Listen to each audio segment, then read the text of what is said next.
नमस्कार, मैं हूं अमीश देवगन। क्या कांग्रेस की खिसक चुकी सियासी जमीन के पीछे फेसबुक जिम्मेदार है? क्या सियासत की लड़ाई अब सोशल मीडिया के दम पर तय हो रही है? यह सवाल अनोखा है।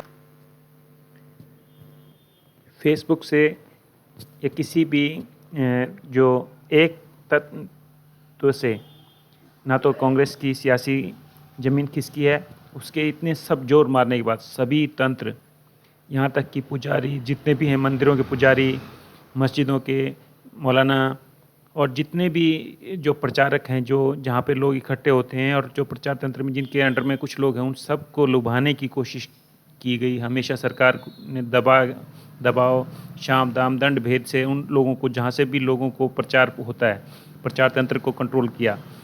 आप अमीश देवगन जी हैं, आप भी देखिए, आपने ये टॉपिक उठाया कि लोगों को मोदी भाए तो फेसबुक पे गुस्सा क्यों आए। तो ये अपने आप में दिखाता है कि आप जो है विपक्ष को घेरने की कोशिश कर रहे हैं, ना कि सरकार को। और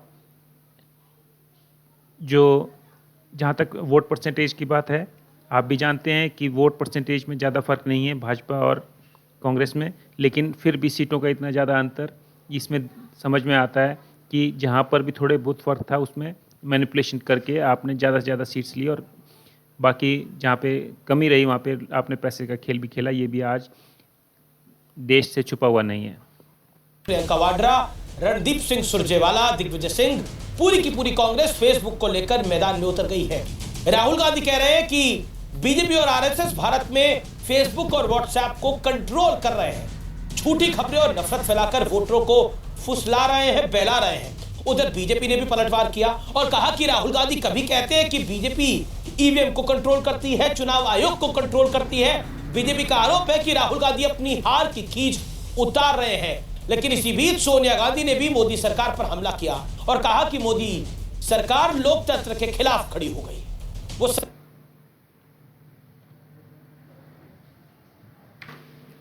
तो आप भी मानेंगे, आप ये शायद ये नहीं समझना चाह रहे हैं कि भाजपा जो कह रही है वो भी सही है और कांग्रेस जो कह रही है वो भी सही है। वास्तव में आरएसएस और भाजपा, आरएसएस से भाजपा को कन्वर्ट करके एक अलग पार्टी बनाई ताकि आरएसएस की छाप उस पर ना रहे, इसलिए सभी मेंबर्स को, आरएसएस वालों को भाजपा में जोड़ा गया। तो ये जो है, आप ये मान के चलिए कि भाजपा का जो इतिहास है वो सारा दागदार है और इसलिए वो बार बार नाम बदलती रहती है।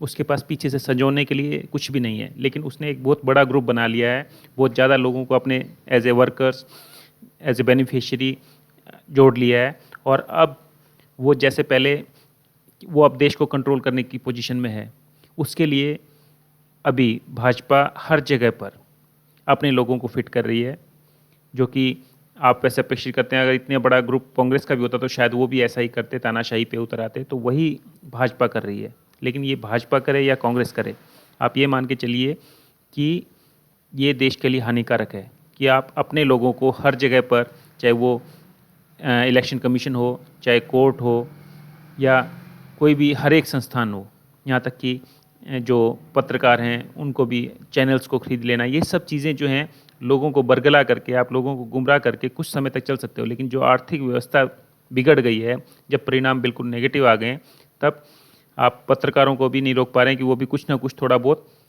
लोकतंत्र के फेवर में बोल रहे हैं, हालांकि बहुत ज़्यादा वो पार्टी के फेवर में बोल रहे हैं फिर भी। तो इस तरह से आप ये मान के चलिए कि लोकतंत्र को बचाने के लिए इस तरह का बड़ा संघ होना, संगठन होना, कैडर सिस्टम होना देश के लिए हानिकारक है। और किस तरह से सारे सिस्टम को हाईजैक किया जा रहा है, ये आपसे छुपा नहीं है। इसके तमाम आरोप अमेरिका के उस वॉल स्ट्रीट जर्नल के लेख के आधार पर हैं जिस पर फर्जी खबर छापने को लेकर केस दर्ज है। इसी बीच पूर्व मंत्री और बीजेपी सांसद राज्यवर्धन सिंह राठौर ने फेसबुक को लेकर अपने एक लेख में लिखा है, दुनिया की कई सरकारों ने तथ्यों के मामले में फेसबुक को लताड़ा है। भारत में फेसबुक लेफ्ट और कांग्रेस के विरुद्ध विचारों पर लगाम रखता है। लेफ्ट और कांग्रेस अपने विचारों से जुड़ी हेट स्पीच की आजादी चाहते हैं। मार्क जकरबर्ग कपिल मिश्रा पर टिप्पणी करते हैं, सोनिया गांधी पर चुप रहते हैं। पार की लड़ाई के लिए तैयार रहें। हजारों ऐसी पोस्ट हैं जिनमें हिंदू देवी देवताओं का मखौल उड़ाया गया है, लेकिन फेसबुक ने कभी इसके खिलाफ कोई कदम नहीं उठाया। उधर सोनिया गांधी कह रही हैं, मोदी सरकार लोकतांत्रिक व्यवस्था और संवैधानिक मूल्यों के खिलाफ खड़ी है। क्या आज लिखने, बोलने, सवाल पूछने, असहमत होने, विचार रखने, जवाबदेही मांगने की आजादी है? तो आज इन तमाम मुद्दों पर होगी देश की सबसे बड़ी बहस। राजवर्धन राठौड़ जी भी मानते हैं कि फेसबुक बायस्ड रही है और उसकी वजह से देश में असंतोष फैलने की स्थिति है इधर। और उन्होंने कहा कि उन्होंने हालांकि जो कांग्रेस से बयान को वो इस्तेमाल करते हैं भाजपा के लोग, तो उन्होंने भी बयान को इस्तेमाल किया कि भाई आर पार की लड़ाई के लिए जनता तैयार रहे, ऐसा सोनिया जी ने कहा। लेकिन उसका मतलब आप सोनिया जी से ही पूछते तो ज़्यादा बढ़िया। आपने आर पार की लड़ाई का मतलब जो निकाला वो अपने हिसाब से निकाल लिया कि हिंदू मुस्लिम की लड़ाई। लेकिन आर पार की लड़ाई जो कांग्रेस चाहती है, जो कांग्रेस की विचारधारा चाहती है, वो है कि आप ये सांप्रदायिकता से आर पार की लड़ाई लड़ें, हिंदू मुस्लिम विवाद ना हो, लोगों को भारतीयता के नाम पर नापा जाए, तोला जाए, ना कि उसके धर्म के नाम पर। तो ये है आर पार की लड़ाई। जी पर मैंने कहा क्योंकि राहुल गांधी जी ने ही ये वक्तव्य दिया था फेसबुक को लेकर, तो इन्होंने मुझे फर्जी डॉक्टर कहा, मेरे खिलाफ कहा। मैं कहता हूं इस देश में फर्जी क्या है? एक फर्जी परिवार है जिन्होंने नाम भी चुराया हुआ है, और ये झूठ नहीं बोल रहा हूं। गांधी जी के नाम और गांधी जी के कंधे को इस्तेमाल करके ये फर्जी माइनो परिवार, फर्जी माँ और फर्जी बेटा, जो कि मुझे तो कई बार शक होता है ये देश के नागरिक भी नहीं है, ये दोनों फर्जी माँ बेटे, दोनों ने देश को बेचने का काम किया है और आज भी देश को ठग रहे हैं। पहले तो आपको हमारे ये जो कांग्रेस आईटी सेल के अध्यक्ष हैं, इन्होंने आपको फर्जी डॉक्टर कहा, तो मैंने सोचा कि आपको फर्जी क्यों कहा गया, लेकिन आपने खुद ही प्रूव कर दिया कि आप किस तरह से फर्जी हैं। आप एक माँ और बेटे के रिश्ते को भी फर्जी बता रहे हैं, जबकि ये एक आदरणीय नाता है माँ और बेटे का। आप जो है गांधी परिवार जो है उसको नाम उधार में लिया हुआ कह रहे हैं, लेकिन आप ये जानते भी हैं कि इंदिरा गांधी जी के हस्बैंड को गांधी जी ने, मोहनदास करमचंद गांधी जी ने गोद लिया था।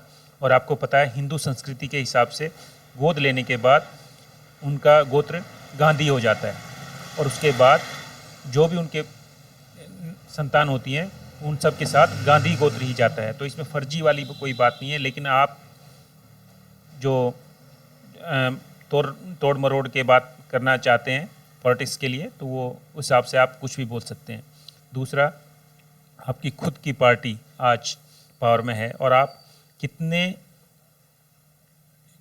मैं कहूँ कि कितने कमज़ोर हैं, कितने कुछ भी करने की स्थिति में नहीं है कि आप अपने विपक्ष के एक नेता, जो कि आपके सबसे बड़े प्रतिद्वंदी हैं, सबसे ज़्यादा जनाधार जिनका है आपके बाद में, उसके नेता की नागरिकता तक चेक नहीं कर सकते। उसके बारे में भी आप शक ही रखते हैं लोगों को बरगलाने के लिए। या तो आप बिल्कुल निकम्मे हैं और काम नहीं कर सकते, ये भी नहीं देख सकते कि उसके बारे में भी तथ्य नहीं निकाल सकते, तो आप दूसरे के बारे में क्या एक्सपेक्ट करेंगे?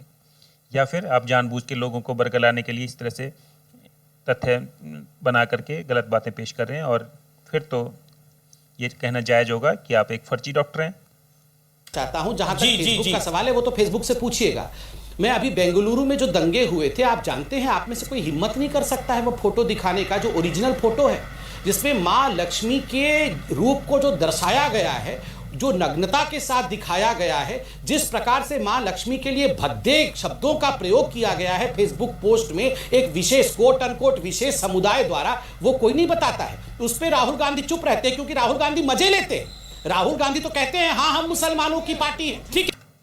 तो आपने देखा संबित पात्रा जी ने कैसे राहुल जी पर इल्ज़ाम लगाए कि राहुल जी जो है महालक्ष्मी की फ़ोटो के ऊपर नहीं बोलते। जैसे ये व्याख्यान की चीज़ है, उसको बहुत बड़ा चढ़ा कर बात करनी चाहिए, उस पर दंगे, उस मुद्दे को और गर्म करना चाहिए।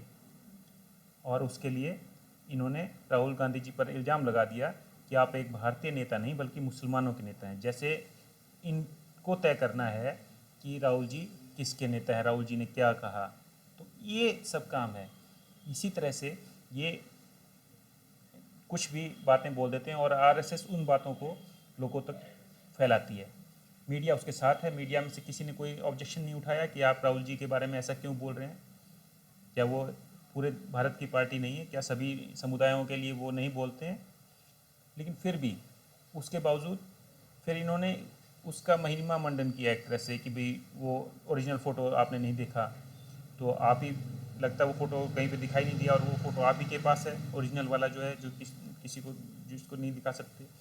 तो ये जो चीज़ है, ओरिजिनल फ़ोटो कहाँ पर है, क्या है, वो चीज़ें महिमा मंडन करने की जरूरत नहीं। लेकिन मेन बात ये है कि आप भी मानते हैं कि फेसबुक जो है वो उसकी वजह से दंगे हुए, उसने उन फ़ोटोज़ को ब्लॉक नहीं किया, नहीं रोका, तो फिर आपको दिक्कत क्या है? जेपीसी गठित कीजिए फेसबुक के खिलाफ और उसको जानिए कि सच्चाई क्या है और उसको ठीक कीजिए। जो फेसबुक कर सकता है, कर रहा है, जो उसके नियमों के तहत है, उस तरह से उसको काम करने दीजिए। जो फेसबुक इंडिया से, फेसबुक जो है इंटरनेशनल जो मेन हेड ऑफिस है फेसबुक इंडिया से सवाल कर रहा है कि आप जो है हेट स्पीचेस को नहीं रोक पा रहे हैं, तो उसके पक्ष में, उसके बचाव में आप लोग क्यों निकल के आ रहे हैं? ये जो राजनीति है, ये आरएसएस की और कुछ लोगों की राजनीति है। इसको आम जन की राजनीति बनाने के लिए आर पार की लड़ाई की जरूरत है, ये हम भी कहते हैं। आशा करता हूँ कि आपको ये जो गोदी मीडिया वाला चीज़ है वो आपको कुछ समझ आई होगी, और जब हम आवाज़ उठाएंगे तभी हम मीडिया को दुरुस्त कर पाएंगे, ताकि वो साफ स्पष्ट बात कह सके। धन्यवाद।